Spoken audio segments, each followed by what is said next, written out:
예, 신율의 뉴스 정면 승부 4부 시작하기 전에요. 기상청이 전해드리는 재난방송 말씀드리겠습니다.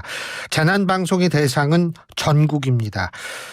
현재 17일 18시 10분 현재 강원 남부 내륙 산지와 충청권, 남부지방 제주도에 호우특보가 발효 중인 가운데 충청권 내륙과 전남권, 경상권 내륙에는 돌풍과 천둥, 번개를 동반한 시간당 30에서 60mm의 매우 강한 비가 내리는 곳이 있습니다.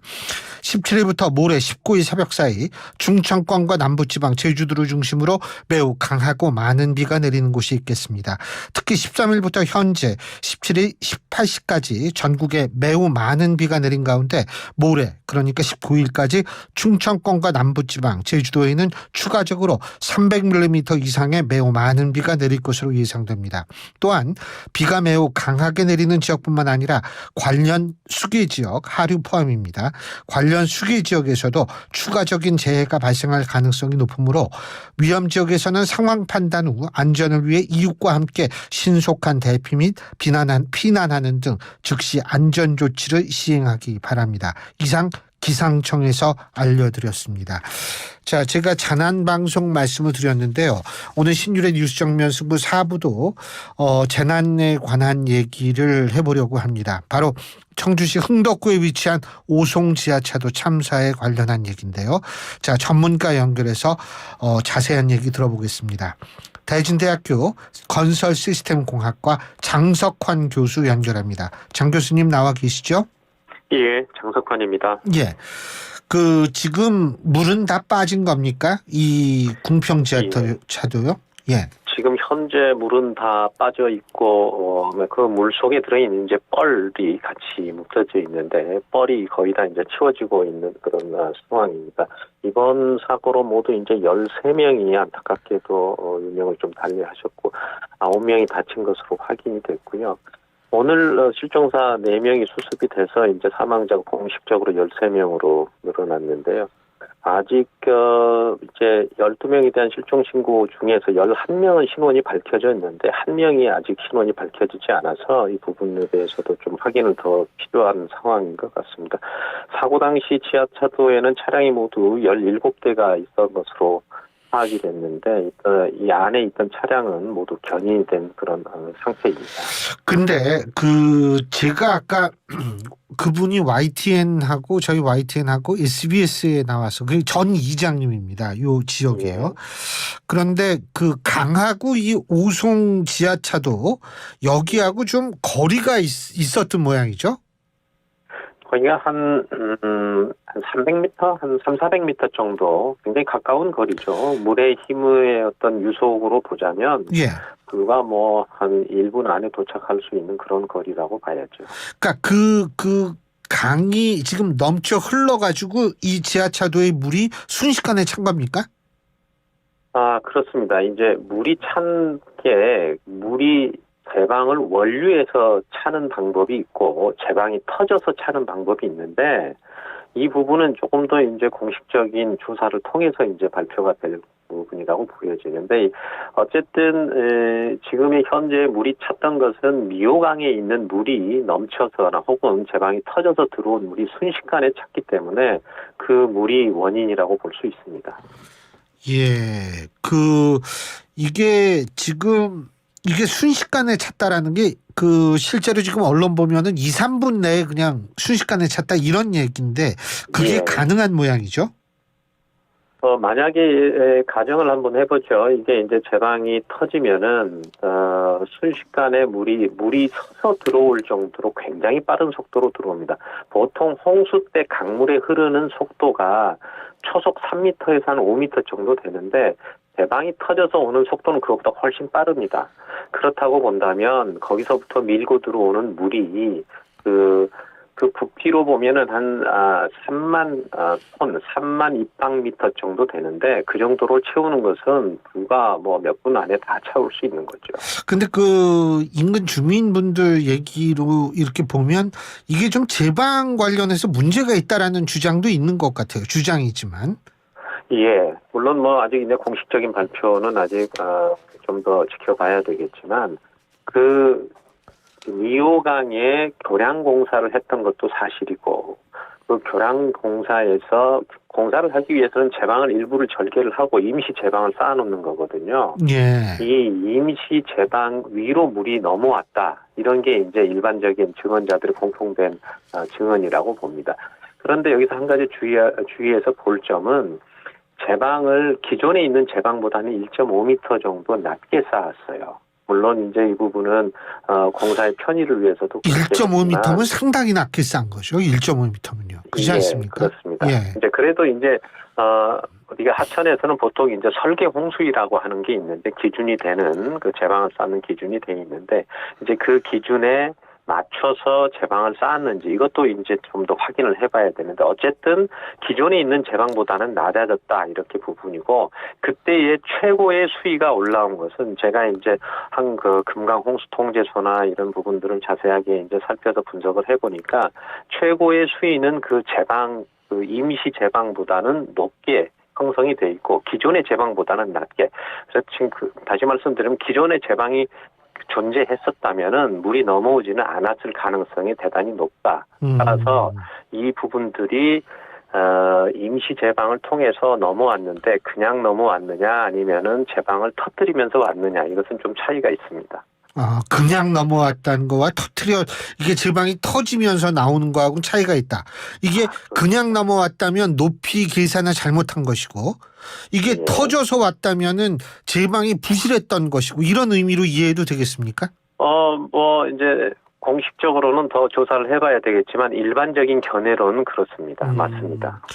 그리고 교수님, 이게 지하차도에서 지난번에 부산에서도 참사가 있었지 않습니까? 예, 2020년 초량 지하차도라고 그렇죠. 있었죠. 근데 이게 그 배수 펌프가 있다며요, 이 지하차도에. 예.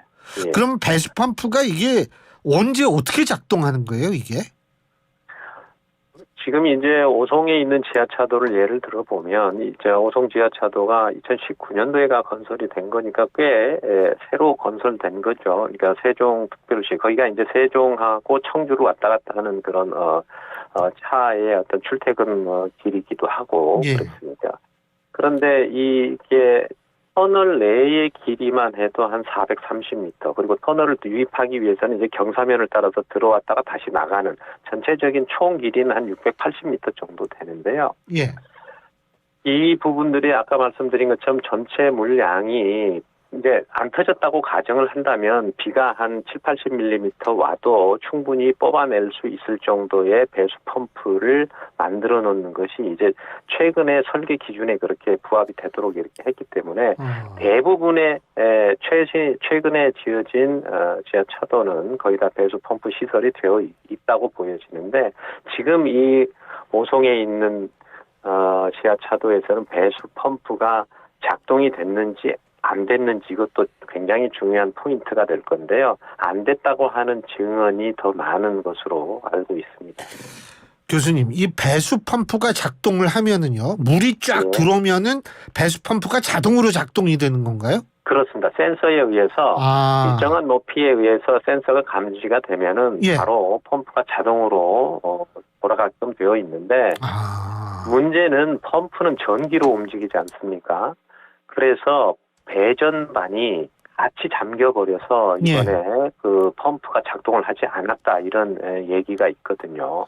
그렇다고 한다면 펌프가 작동하지 않는 것이 가중시켰다라고 할 수도 있습니다. 물론 배수 펌프장의 기능은 비가 왔을 때 그 비를 배수를 하기 위해서 만든 거지만 지금과 같이 미호강의 물이 한꺼번에 들어온 그 용량을 다 처리하기는 펌프장의 용량이 부족하지요, 당연히. 그렇지만 펌프장이 만약에 펌프가 가동이 됐었다면 그 시간이나 속도를 좀 줄일 수 있었기 때문에 대피할 수 있는 시간을 벌 수 있었다 이 말씀이시죠. 그렇죠. 그래서 골든 타임을 단 몇 분이라도 그 펌프로 인해서 지연을 시켰다면 상황은 또 좀 달라졌지 않았을까 이런 생각이 듭니다. 그리고 제가 이제 또 하나 궁금한 게 이 지하차도에 차수벽이 있습니까? 예.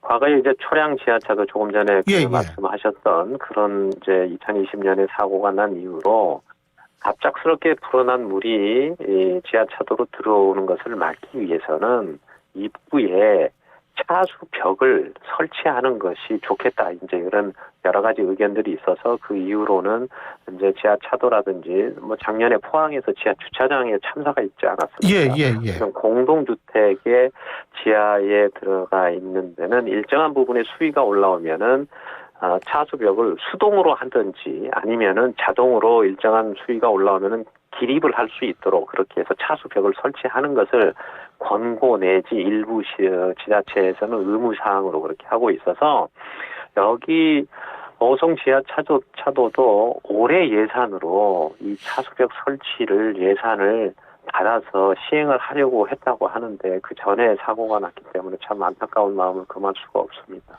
그 만일 차수벽이 설치가 돼 있더라면 사고 이렇게 물이 한꺼번에 들어와도 좀 막는 효과가 있는 거죠. 당연히 그렇습니다.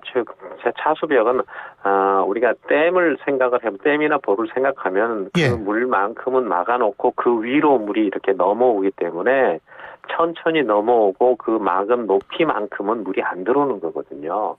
그러면은 시간을 훨씬 많이 벌 수가 있고 예. 또 양도 줄어들기 때문에 충분히 사람이 이렇게 대피할 수 있는 시간적인 또 그런 양이나 이렇게 되는데 지금 같은 경우는 3만 톤의 물이 한꺼번에 이렇게 들어오는 과정에서 경사로를 따라서 이제 맨 위에 있는 차도의 맨 위쪽 부분과 제일 저면부의 차이가 한 6m 정도 차이가 나는데요. 예. 그럼 경사로로 따라서 들어오면은 굉장한 많은 양의 물이 굉장히 빠른 속도로 들어오거든요. 예. 보통의 그 홍수 때 들어오는 그러니까 강물이 흘러가는 게 홍수 때 초속 한 3m, 4m 정도가 기본인데 초속 한 3m 정도면 사람이 몸을 가누기가 어렵습니다. 따라서 그런 물이 계속해서 물이 들어오면 사람도 거기를 헤쳐나가서 나가기가 대단히 어렵고 차량 역시 그런 부분들이 들어오면서 일단 바퀴의 3분의 2 이상 정도가 잠기면은 요즘 차들은 전기 제품, 전자 부품들이 굉장히 많이 있기 그렇죠. 때문에 예. 물에 젖으면은 그런 부분들이 모두 다 스톱이 될 수 있는 가능성이 있어서 기능을 못하는 그런 상황이 벌어질 수도 있어서 수위가 천천히 들어온 것하고 그렇게 갑자기 들어온 것하고는 차이가 많기 때문에 차수벽도 굉장히 중요한 부분이라고 할 수 있습니다. 그리고 또 한 가지는 이제 교통 통제를 빨리 했으면 막을 수 있지 않았느냐 이런 얘기들 나오는데 교수님은 어떻게 보세요?